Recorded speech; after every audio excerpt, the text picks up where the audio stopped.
it's a huge misconception for people outside of the UFO phenomenon that if someone comes in contact with a being, it's usually not a one and done. It's usually a lifetime of strange experiences.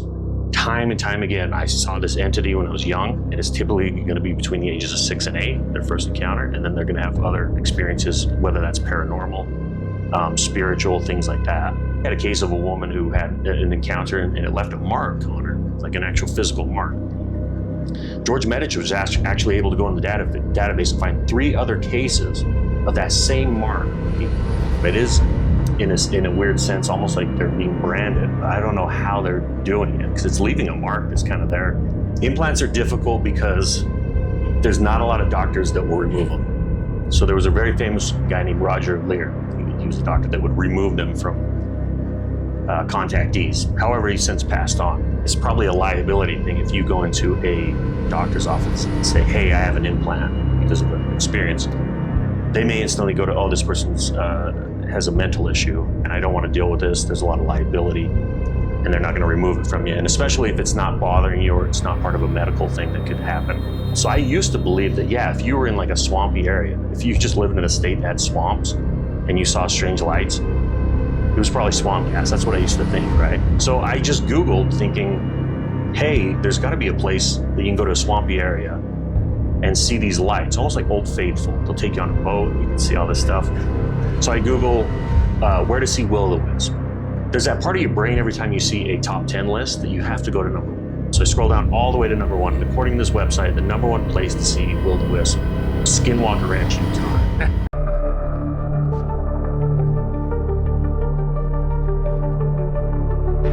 On this episode of Beyond the Map, we're joined by Dustin Eskelsen. Dustin is the State Director for MUFON in Utah. Dustin has investigated some of the most compelling and perplexing UFO and UAP cases that you've ever encountered. He's had cases with physical evidence, witness encounters, even dashcam captures that just really defy explanation. At PhenomeCon, he shared some rare files and some firsthand accounts with us, and today he's on the show to take you inside the investigations.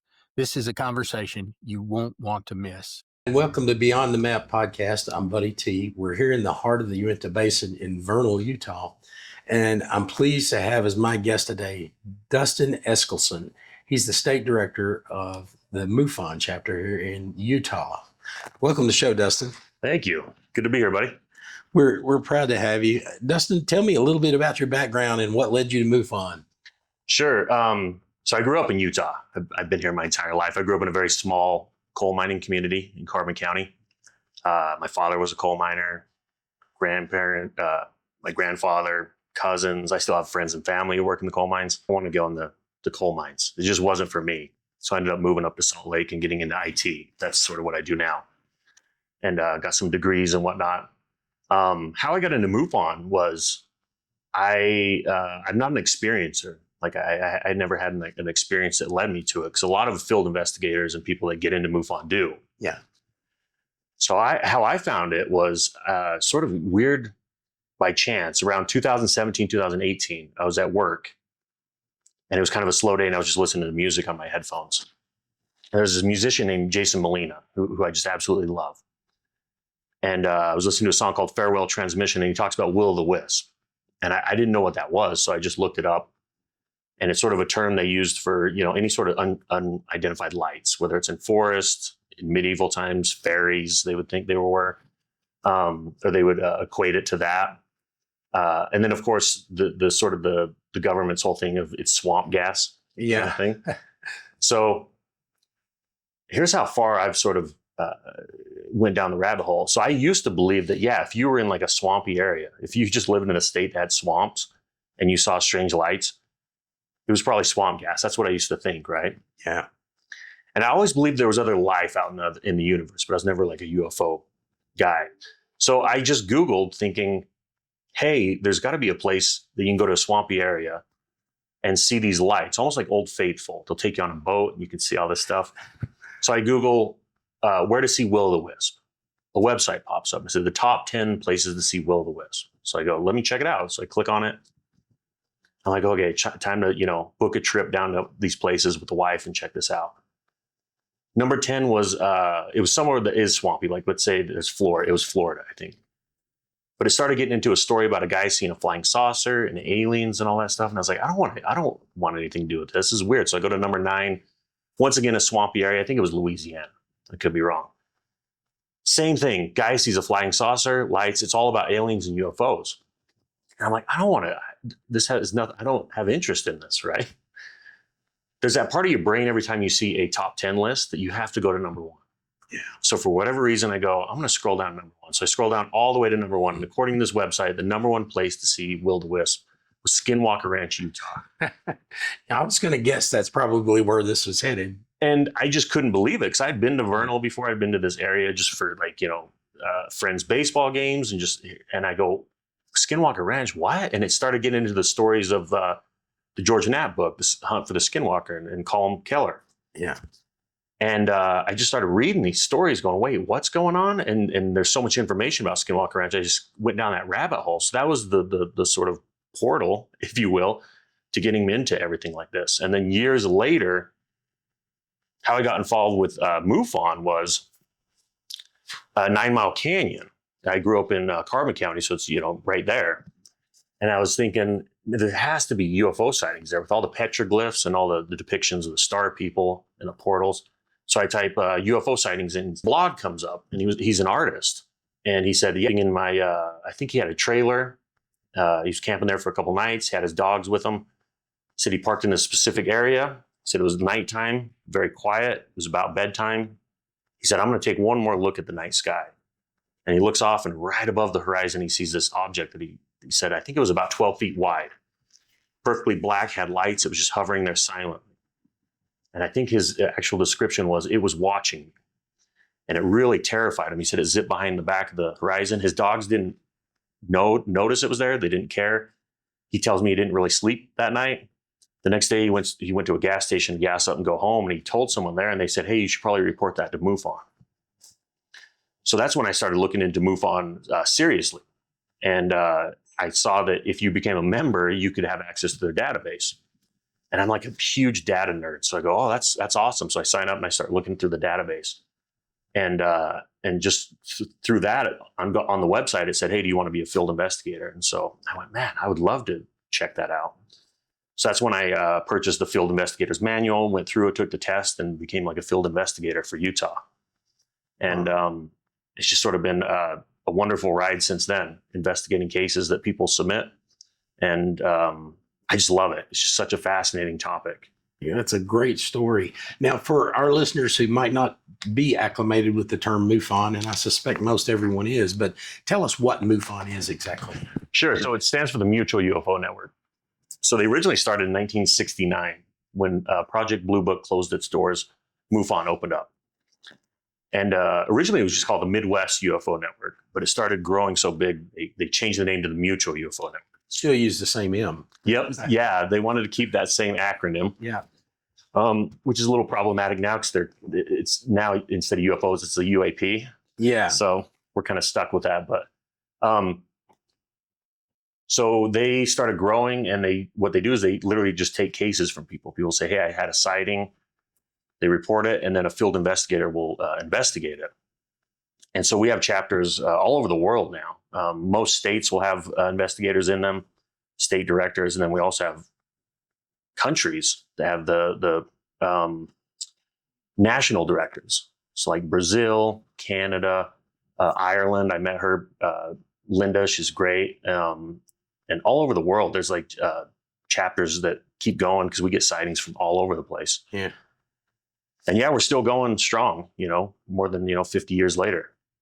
Well, that's fantastic. So these field investigators that go out, they actually apply a level of investigative rigor. I mean, they're using techniques that are germane to modern day forensic investigations, I suppose.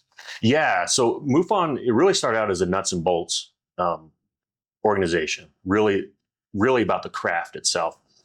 So it is about the scientific, what angle did you see it at? How high, the altitude, the size, the color, the shape, how did it move?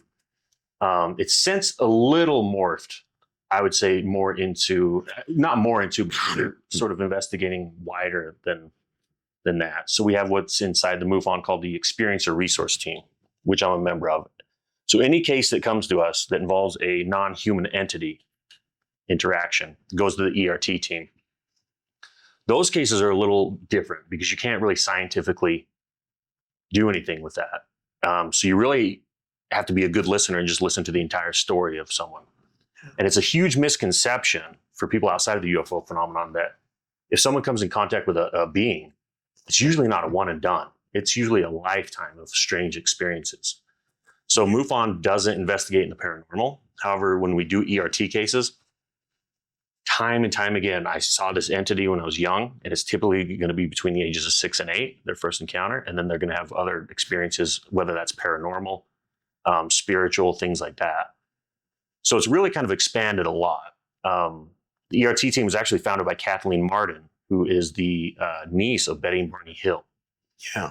And she's done amazing work. She's still doing a lot of work. And we're very grateful for her to create that group within MUFON, because it's been a little controversial as well. Well, that's fascinating. My initial impression of MUFON was that it was probably a nuts and bolts organization. Let's measure things. Let's get data. But this database that you're now collecting about experience or data, how long has that been going on? I think 2012 is when the ERT team came to fruition. My guess is you now have a really nice sample size that you can look at and you can begin to identify commonalities in these things. Yes, yeah, it is. I will say it's probably the most guarded portion of MUFON. So like as state director, I have access to all the sighting reports in the world. I can see everything. However, the ERT is pretty locked down to where I can only see cases that I've investigated. However, the new director now, his name's George Medich. Brilliant guy. And a fun fact about him, he was a Major League Baseball pitcher. Oh, pitched for the Yankees, pitched for the Rangers. While he was pitching for the Yankees, he was going to medical school and became a doctor at the same time. So I jokingly told him, I said, you got to stop this because you're making us look lazy. Yeah.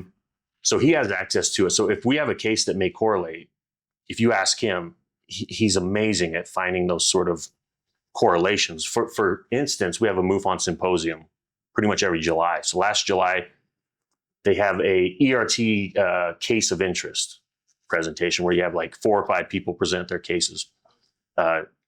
John Street from Indiana, he's an ERT member, a great guy.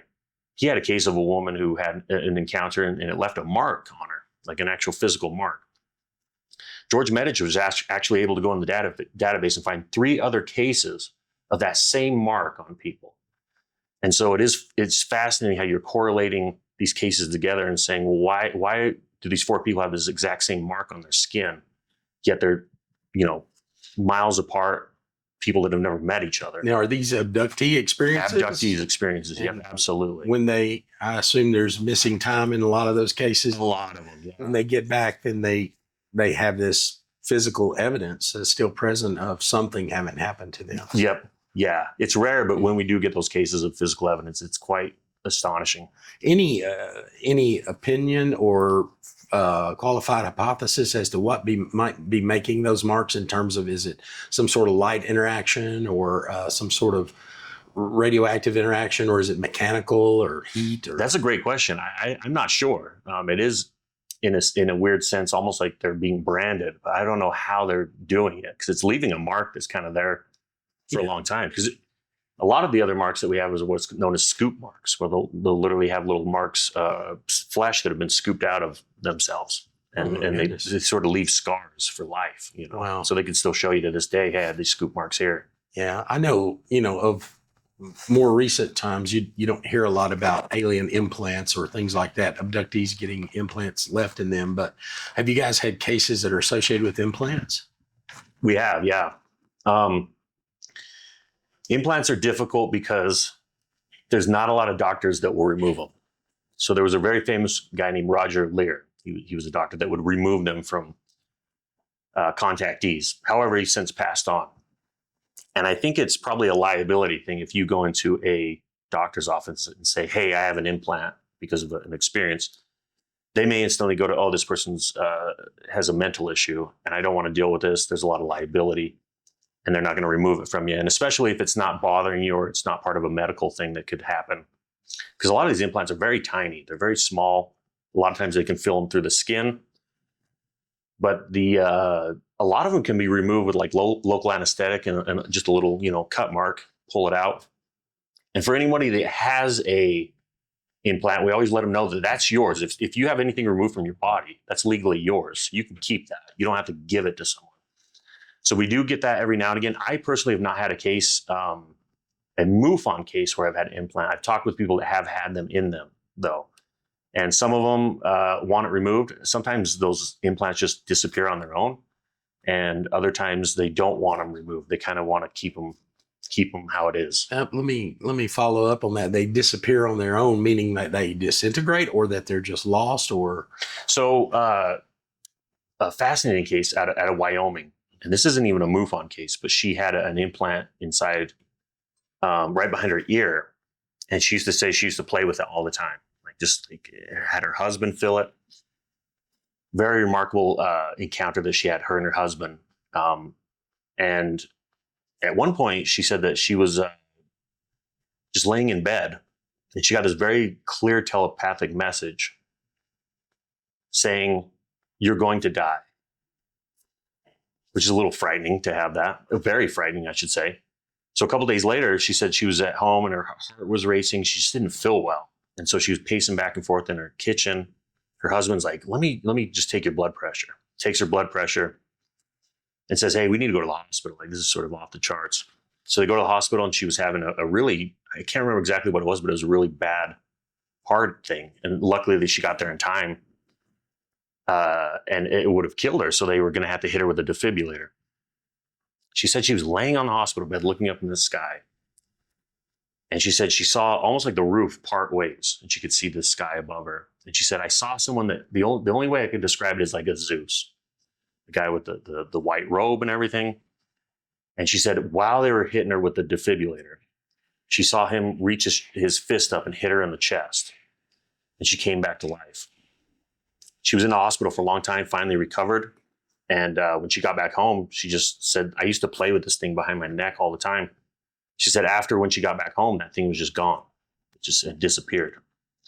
So it's just a very strange phenomenon. Sometimes you'll pull them out, and sometimes people will, they don't know what to think of what these tiny devices are. Are they tracking them? Are they, keeping tabs on their blood, on any sort of biomedical markers? It's a fascinating thing, though. And I don't know I haven't heard of a lot of cases lately of implantation. So there's certain waves that go on with the encounters as well. So like in the late 80s and 90s, there was a huge wave of people who were taken that, would either have, like, the men almost always would have their sperm taken, and the women would always have like their eggs taken. We don't see that a lot now for some reason. So things kind of like change over time. And so I wonder if they're in a weird downslope where they no longer need those implants for whatever reason. Maybe they can track you without them. I'm sure you've probably read Luis Elizondo's book, Imminent, where he talks about the implant that had the ability to evade the surgeon. I've heard that story. Yeah. Kind of move around on its own. Yeah, it is fascinating that it was smart technology where when somebody tried to harvest it, it would move. And it's just incredible. It's amazing. Well, I want to be respectful of your time, but I also want to say this. I came to your presentation about your cases that you'd encountered yesterday and about seeing some of the methodology that you guys employed. And it was absolutely scientifically sound from my perspective. Now, thank you. My perspective is just having been in law enforcement. I have a degree in, crime scene basically. And then I have a digital evidence degree. So I've seen forensics at the physical level, and I've seen forensics at the digital level. And you guys are doing some next level kind of analysis on a lot of things. And some of it's just plain old hardcore math, Yep. D equals RT kind of formulas and stuff like that.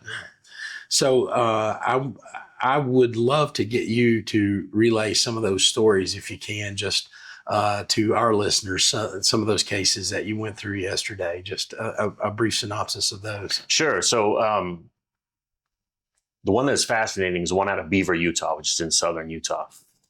He came in last year, and Ben Stoll's the assistant state director for Utah. Great guy.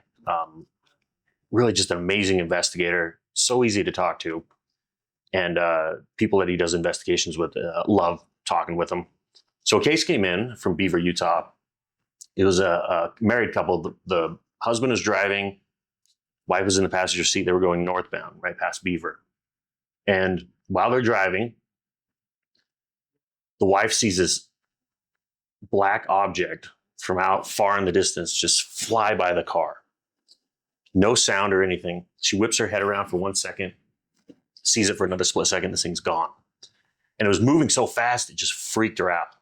So she told her husband to pull over at the next gas station. They had a dash cam attached to the car. So they pulled 3 screenshots of it, and then they submitted it with the case.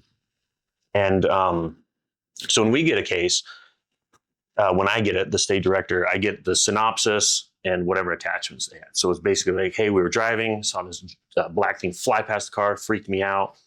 Husband didn't see or hear it, but I saw it. So I signed it to Ben, and I say, hey, this may be just a bug or a bird, because just from looking at photos, it's kind of hard to tell. I could see if you can pull the video. So he had them pull the video, and we were both looking at it. And he texts me and he goes, it's so strange because on the photos, there's a timestamp.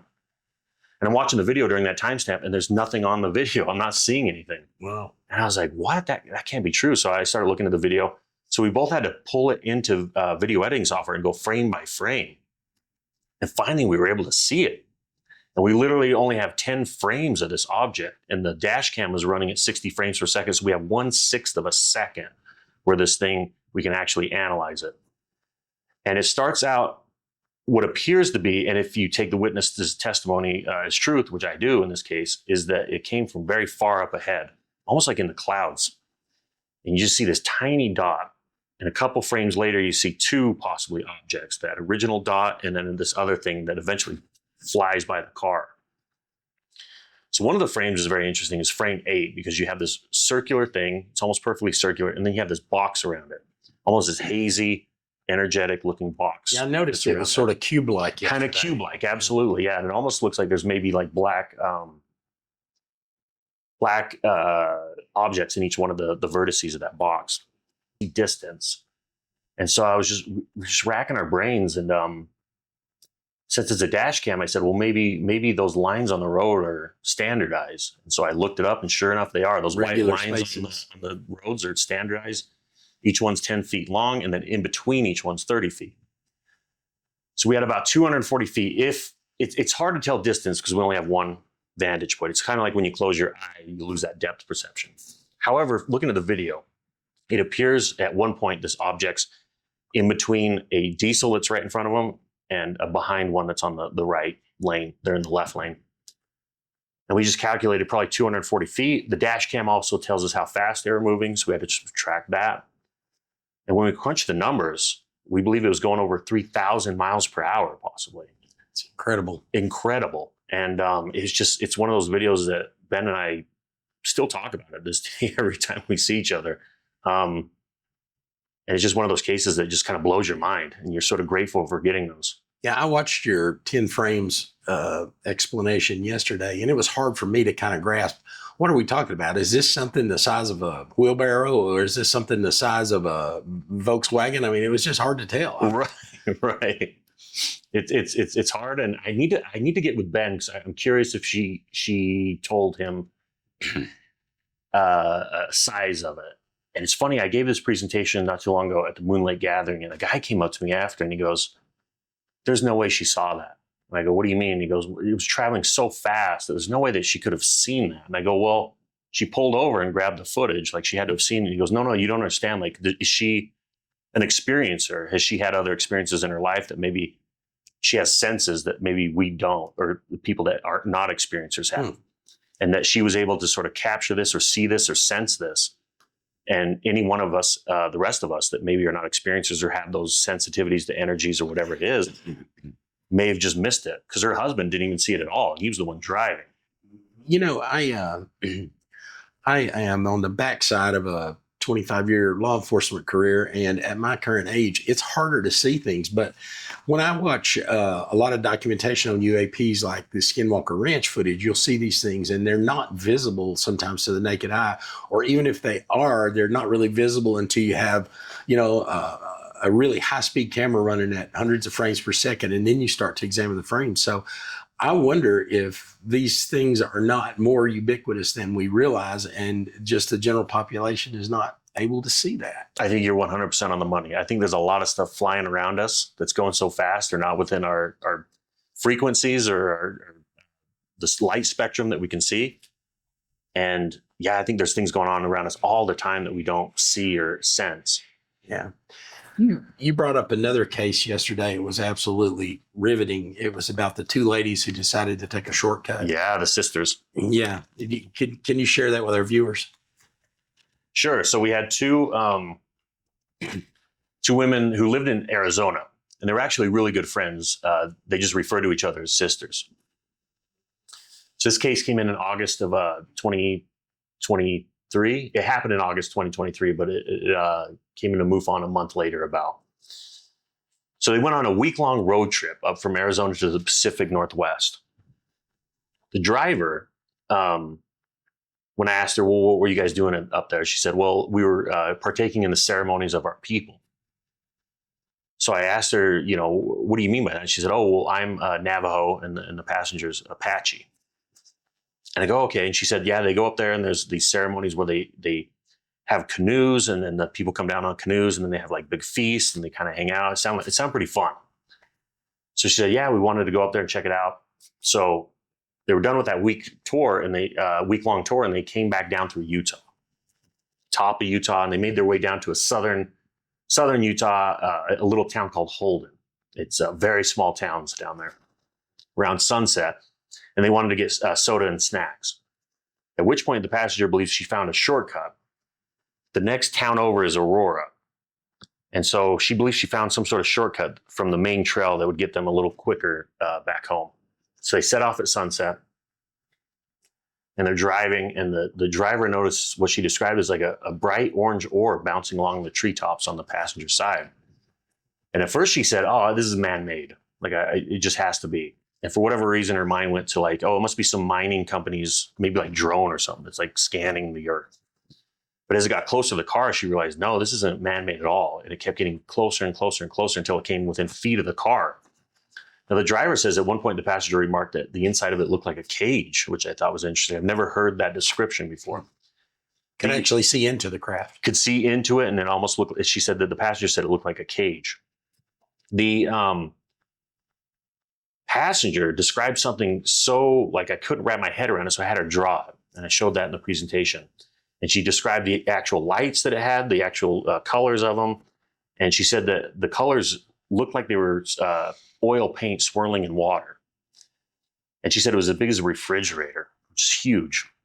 And they get almost to the town of Aurora, and this thing leaves. It goes off in the distance. And the driver said, we were just scared and freaked out. My job is to get us home. She keeps driving. They get a little bit past Aurora, and the driver calls her son's father, who I actually spoke with as well. Very credible guy, and he told me the same exact story. He said they called me, said there was this bright orange orb following them. And I said they sound like nervous. He said they didn't sound nervous. They sound scared. I said, okay, and I talked with them a little bit. So they get past Aurora, and this is where they were greeted by these other craft, which the driver referred to them as the diamond-shaped craft. Now, these diamond-shaped craft are like a rhombus. There's four sides, and they had lines from one vertices to the other, making like a plus sign or a cross. When I asked her what color was that plus sign or cross, she said it wasn't so much black as there was an absence of color, which I think is a very interesting description. Yeah, that's very interesting. And just for context, these are two ladies that decided to take a shortcut and turn right on a dirt road that they weren't planning on taking. Yep. And now, all of a sudden, there's not one encounter, but now there's a second encounter. And now they're on the main road that's going back down to Arizona. So these diamond-shaped craft, she said that it started out as one, then it went to 2 to 3, as many as 5. And she said they kept getting close to the car and then backing off, and close to the car and backing off. She said their size was changing. And I said, do you mean when they get close, they just appear bigger, and then when they back off, they're smaller? And she says, no, you don't understand. They're literally changing their size. She said at their smallest, they're about 2 feet wide. And then at their biggest, they were as wide as the 2-lane road they were on.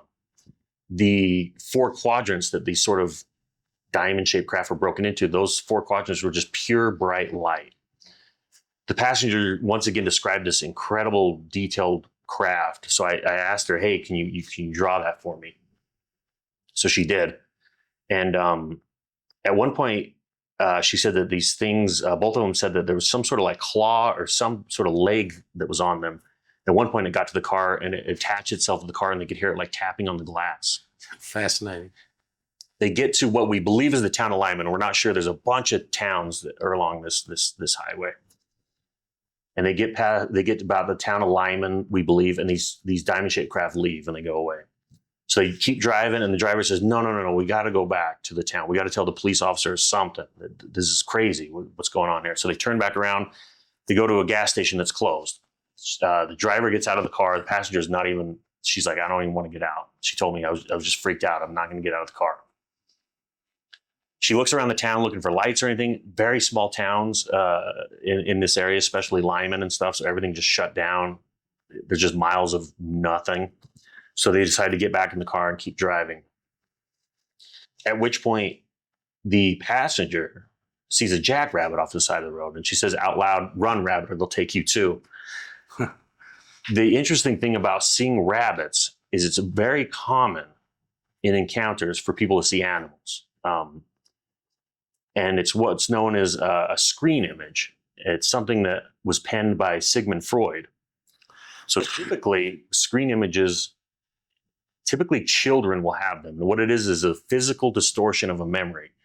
So if someone's going through a very traumatic experience, whether that's like abuse or seeing something that's very traumatic, they'll actually physically change their memory and put something in that's more friendly. So a lot of times children will have these extreme horrific incidents, but yet they'll also remember seeing like a rabbit or a deer or something like soft and fuzzy and warm in these memories. We also see that in close encounters when beings are taking people or presenting themselves to them. We do not know if that's another mechanism to try and protect yourself from the reality of what's going on, or are these images being implanted into people's heads by the beings? You know, it's interesting. I just draw a correlation between a famous experiencer, Dr. Stephen Greer, when he tells this story about his first experience. He's on this mountain in North Carolina, and he sees what he thinks is a deer walking upright. So I begin to correlate some of that, and it turns out that the deer is not a deer at all, but it is what he believes to be an extraterrestrial that communicates with him. So yeah, no, that's very common. And the reason I really focus on that, her saying that jackrabbit, is because that same year that case came in, another case came in out of Cedar City, which is southern Utah again, from 1978. And it might be the most intriguing case I've ever heard come out of Utah. There's an investigator from Southern California, Richard Banasak, former military, retired police officer, an amazing investigated it. Named Susan Alloway. Her and a friend were driving from San Diego back to wherever they lived. I think it was in the Midwest. Now, they were on a military base, and one of the people that they were with just bought a new Volvo, I believe it was. And he said, man, I need to get this car back home. You guys can take it if you drive it. So they said, sure, that works out perfect. We'll do a cross-country trip. We'll go out and see some sights and stuff. So Susan and them take off, and at one point, they're right outside of Cedar City, and they see a very bright light in the sky, to the point where they said, is that the moon? But they're like, no, it's like too bright. And they come upon a road where there's a whole bunch of what they describe as 3-foot jackrabbits in the road. So they stop the car completely. They get out of the car and they're looking at these tall jackrabbits. And when these jackrabbits turn around, they reveal themselves to be the Greys. They then had a lot of missing time. Next thing you know, they're being woken up by a person and a waitress in a diner saying, hey, are you guys going to order something? They didn't know where they were at. And they realized that now they're in Grand Junction, Colorado. Wow. Now, the car they were driving, they were keeping mileage on it because that guy said, hey, I don't want you to do any like funny business, like driving out here and there. So I need you to keep mileage on it. The mileage between where they were at in Cedar City and Grand Junction was missing from the car. So we believe that they were taken with that car. So the entire vehicle was taken. So that's why I always, I always emphasize that piece of the case that I was talking about earlier, which we can go back into, which is, these two sisters see this jackrabbit on the side of the road. The passenger says, "Run, rabbit, or they'll take you too." Not too long after, those diamond-shaped craft reappeared. And they said they were just surrounded by them. And the passenger said the car felt like they were in like quicksand or something, like they weren't making momentum. She screams to the driver, "Go, we got to get the hell out of here." The driver says, I am. She actually shows her that she has the foot pressed all the way on the gas. They could hear the engine revving, but they were going nowhere in this car. So the passenger said, I just started praying out loud. I started saying, "Please just let us get home. Let us be with our families. We just want to get home. Please leave us alone." After a couple of moments of prayer, these things leave. The car begins to get traction again, and they drive off. They get to this cut in the rock right before the town of Hanksville, Utah. And once they get past the cut in the rock, there's it kind of looks down upon the town of Hanksville. And they just see in the sky this giant fireball, which the driver said that it was like twice the size of a full moon. She said it was like swirling with like fire or lava. And she said it was, it had a burning smell to it, the driver told me. And I said, that's interesting because I've never heard that before. I said, "Can you describe it?" She said, "Well, it's not quite like a burning wood and it's not quite like a burning plastic. It smells like something I've never smelled before in my life." She said, in fact, for like days after, when she returned back to Arizona, she could still smell it in her nose. She kept referring to it as the mothership when she was talking. She was like, "Yeah, and then the mothership, I could smell it. And then the mothership was hanging in the air." And I said, "Well, how do you, I can't help but notice you keep referring to it as the mothership." And she told me something to the effect of, all the craft that we saw that day are attached to it. I don't know why I know this, but I know all the things we saw that night have to report to it. The passenger drew me the same exact picture, big fireball, only the passenger saw objects flying into the right side of it. And she described it as being as big as a quarter if you were to hold it at arm's length. And to give some context, if you were to hold out an aspirin at arm's length, that'd be about the size of a full moon. So this thing's huge. This part of the trip is very hazy to them. This is the part where they can't tell you how long they saw it. They can't tell you how it left. Did it like leave off on the horizon? Did it disappear? They really don't have a lot of explanation as to like other things other than seeing this giant fireball. The next thing they kind of remember is pulling into the town of Blanding and finding a parking lot that they said they felt safe, and they parked the car and they just crashed out around 3 a.m. So if you were to take that trip from Holden all the way to Blanding and then take the actual Google road, which most of the way they did, it would take about 5 hours. But we have about 7.5 hours, which took them. So we think there's about 2.5 hours of missing time. Yeah. The passenger, by the time I even talked to her about a month later, she said that her eyes were still hurting from the encounter. And she believes it's those diamond-shaped craft. She said the lights on them were so bright that it like damaged her eyes. And also the passenger said that she had it felt like her nose was bleeding, but nothing was coming out for like days when they returned back home to Arizona. When field investigators went to this, do you remember if there's any physical evidence of attachment back in the second wave of these things where the diamond-shaped craft attached? Sure. So here's where it kills you sometimes when you start investigating a case. So I asked her, I said, "Hey, I'm going to drive down," because the driver was going to come back up to that same way. I said, "I'm going to meet you in the middle, show me everything. I want to see the chip on the window." She goes, "Oh man," she goes, "the car we took was a Jeep and we rented it from a rental place." And she claims that there was an actual chip in the windshield where it was tapping on it. And she said, "I can give you the name of the place if you want to call them. And I know the person." I said, "Did you report it like when you turned the car in?" And she says, "Unfortunately, I didn't. I didn't say like, hey, this is damaged or something like that." So unfortunately, it's one of those things where you go, man, I wish the case would have came in a lot quicker, because there was about a month difference. And if there was a chip, it's probably got repaired. And also, I didn't want to, I know it's one of those things where you don't want to like call someone out and say, "Hey, someone rented your car and chipped it, and now they got to pay for it," kind of thing. So unfortunately, we didn't have any sort of evidence there as far as like physical evidence. We only have testimony, I would say, of the two women.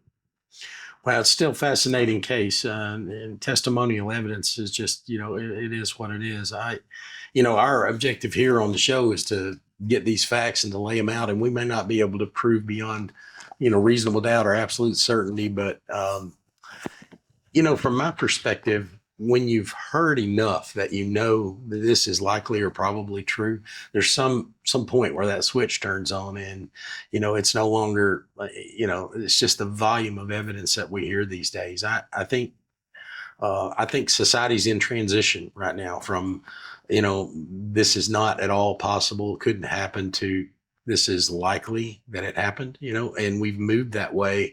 I think the ball has moved recently in my lifetime, in the last 3 to 5 years, more than it ever has, in regard to the population beginning to believe that it's quite possible that these things are here among us. I agree. Yeah. Well, I just want to wrap up here by asking you a couple of things about MUFON. Sure. How are cases signed in Utah? Let's say that today something fantastic happens and a report comes in, and somebody wants to work with you on reporting their case. How do you vet that? How do you assign it? Sure. So people go to MUFON.com, and up in the right-hand corner, it's like report a sighting. So they fill out a form. It goes to what's known as a case coordinator. There's a handful of them that get all the cases. They assign it a category, and they also want to go through the synopsis. So if you're a member, you can look at all the cases. We have over 140,000 cases in the digital library, so you can look at them. But we want to make sure anonymity is like top. So they'll look at the synopsis and make sure there's nothing there that can identify this person. So sometimes people will literally put like, hey, I was with my buddy John Doe, and we live on this street and that. So they want to obscure that before they release it. And then also they look at some of the photos and make sure that you can't really know where it was at there.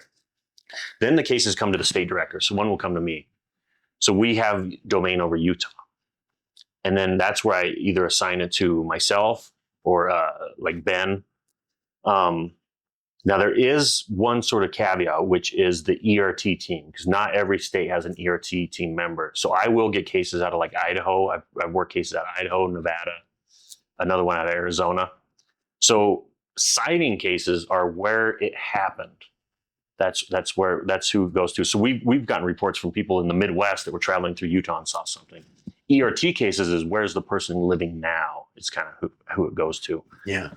So that's kind of like how it gets divided into who takes what. I'm sure you guys get every kind of report. Do you ever get a case that is just so outlandish and so unprovable and so unlikely that you discount it I guess obviously make a file on it and say it's likely not founded, or do you come to a conclusion in your investigation like that? Yes. So we do have certain categories that we assign it to. One would be like a hoax. Okay. If we can see that someone's deliberately a hoaxer, or what we would call a serial reporter. So sometimes someone will report like 20 different things, and you look into it and you kind of, you look at so I'll give you an example. Someone sent in a video. They said, hey, I just pointed my camera towards the sky, and I started filming it, and there's all these crazy ships that were flying by. And I go, really? And I go, okay. So I'm talking with him. And he goes, yeah, I've reported some other things into MUFON as well. I go, okay. So I'm analyzing the footage, and it's just obviously like bugs and birds that are flying by. And I start looking into the case files, and there was a lot of other investigators that were marking things as hoax and saying, hey, this guy won't stop bugging me about submitting these videos and things like that. So I wouldn't say he was necessarily a hoaxer. It may be some sort of a mental issue, which we see. However, I will say I'm sort of, I'm embarrassed to say this, when I became a field investigator, I thought that it would be a flip of a coin. I thought when I talked to someone, 50% of the time it'd be like, hey, this guy's very credible, or this woman's credible. And the other 50% I'd be like, this is not what we usually write down as of sound mind. What I found is a vast majority of people, like 95+%, down to earth, good people, very credible. And we rarely get something where I would say, oh, this person isn't of sound mind. Yeah. It's really changed my perspective on the whole phenomenon as well, just investigating. I'm glad you went there, because I had that as something I wanted to ask you, if there was a degree of commonality about the credibility of reporters in Utah. And that's amazing that you find that 95% of them are sane, credible, sources. Yeah, they're just down to earth people that just want to share their story, and we're so grateful for that. They have a piece of the puzzle that we're trying to lay out and figure what's going on. Well, do you have any other projects that you're working on? Do you need membership? Is there anything that we can put out to the world for you? Just that we're around. If you want to tell your sighting or submit it, feel free to. It is a very personal thing whenever someone has a sighting or an experience. So when I first became MUFON, I was always like, report it. I sort of look at it differently now. I go, you know what? It's such a mind-shattering thing that happens to people. And it can really change your whole perspective of life in a couple seconds. So you need to do what's best for you. If that's talking with your family and friends, if that's going to whatever religion you go to and talking with a priest or a bishop or whatever, if you want to research it first, if you want to report it to another organization, NUFORC, Enigma Labs. But I just want to let people know that MUFON's here for you if you want to go that route. I would never push someone into filing a report because that's just not the right thing to do. But if you want to, go to MUFON.com to report. And then if you also want to be a member, I think it's $6 or $7 a month, or it's like $60 for the year. You have access to the entire database. We have over 140,000 cases, and you'll get the synopsis. And you can also search by so many different denominators: state, county, country, shape, size, shape, color, all that kind of stuff. Dates, times. Just makes me curious. Has any governmental source that you know of been allowed access to the MUFON database? I don't sharing it. I don't know if they've been allowed, but I guarantee they already have. They're in it. I always say the MUFON's the second biggest database of UFO sightings next to the governments, because they have theirs and ours and NUFORC's and Enigma Labs and everyone else's already. So they've got it all. They have to. Yeah, I would assume so. They already do. I think that's a pretty safe assumption. Yes. Dustin, it's been a fascinating hour, and I have enjoyed this conversation immensely. I would love to get a commitment from you to come back and tell us more stories. Absolutely. Yeah, this has been fun. I think our listeners on Beyond the Map will really enjoy hearing these factual investigations that you bring up, and I know I've enjoyed our time together. So thanks very much. Thanks, buddy. Appreciate it. Pleasure. Absolutely.